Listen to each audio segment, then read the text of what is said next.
Assalamualaikum dan salam sejahtera. Selamat datang ke kelas Cikgu Hanafi dalam Pendidikan Jasmani tahun 3. Hari ini kita akan belajar hambur. Hambur itu ialah lompat.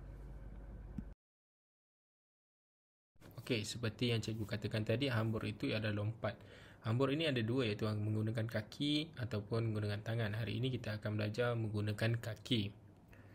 Okey, oleh itu kita rujuk muka surat 4 buku teks pendidikan jasmani dan kesihatan. Kita tengok seorang murid sedang melakukan dua jenis hambur, iaitu hambur kaki dari aras tinggi ke rendah, hambur kaki dari aras rendah ke tinggi. Jadi murid ini namanya Susan. Okey, Susan yang pertama dia buat hambur kaki dari aras tinggi ke aras rendah.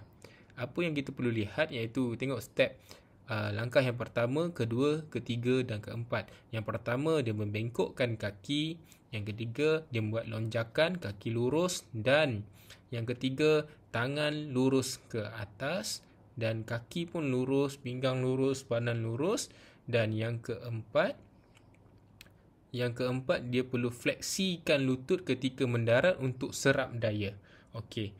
Maksud fleksi ini dia membengkokkan kaki. Dia bengkokkan kaki untuk serap daya. Kalau kita tidak serap daya, kaki kita boleh cedera dan bunyi dia kuat. Jadi kalau kita nak tengok macam mana serap daya itu bagus, kita kurangkan bunyi dia. Okey. Semasa melakukan hambur dari aras tinggi ke rendah, kurang daya digunakan. Kita lonjak dan kita jatuh. Kita tak perlu menggunakan daya yang kuat untuk capai ke peringkat yang tinggi. Okey, kita tengok pula yang kedua. Susan buat daripada aras rendah ke aras tinggi.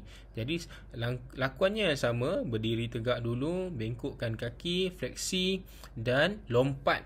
Yang ketiga, step yang ketiga tu tengok dia lompat ke atas, tangan lurus, pinggang lurus, dan yang keempat diserapkan daya juga. Dan di sini semasa menghambur dari aras rendah ke aras tinggi, daya yang lebih banyak dan sesuai dengan jisim badan yang digunakan. Jadi kalau badan kita berat, lagi banyak daya yang kita perlukan untuk kita lompat ke aras yang tinggi. Okey, sekarang ni cikgu tunjukkan satu contoh hambur kaki dari aras tinggi ke aras rendah. Lakuan dia sama dengan Susan tadi. Kita berdiri di aras yang tinggi dan pastikan tempat mendarat itu yang selamat. Kita bengkokkan kaki, fleksikan kaki, dan bila semasa melonjak tu kita luruskan tangan di udara ke atas, pinggang kita lurus, kaki kita lurus, dan kita mendarat dalam keadaan kaki fleksi. Kaki kita bengkok untuk serap daya. Kenapa untuk serap daya? Untuk mengelakkan kecederaan pada lutut kita. Okey. Contoh yang kedua iaitu hambur kaki daripada aras rendah ke aras tinggi. Apa yang cikgu cakap tadi, dia menggunakan daya. Kita perlu lonjak lebih kuat daripada aras tinggi ke rendah. Sebab apa? Kita nak pergi ke aras yang tinggi, perlu daya yang kuat untuk lonjak dan capai aras yang tinggi. Tapi kita perlu ingat, kaki perlu fleksi, tangan perlu ke atas, jaga pinggang kita lurus, badan kita, kaki kita pun lurus. Jadi semasa jatuh fleksi dan serap daya.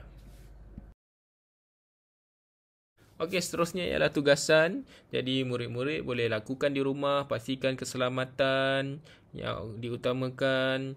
Tempat buat tu pasti selamat. Jadi tugasannya mudah. Boleh bagi tahu kepada cikgu dalam bentuk gambar ataupun video, hantar kepada cikgu. Hambur kaki dari aras tinggi ke aras rendah boleh lakukan atau tidak boleh lakukan. Hambur kaki dari aras rendah ke aras tinggi boleh lakukan ataupun tidak boleh lakukan. Boleh hantar kepada cikgu bentuk video ataupun bentuk gambar. Itu sahaja. Terima kasih.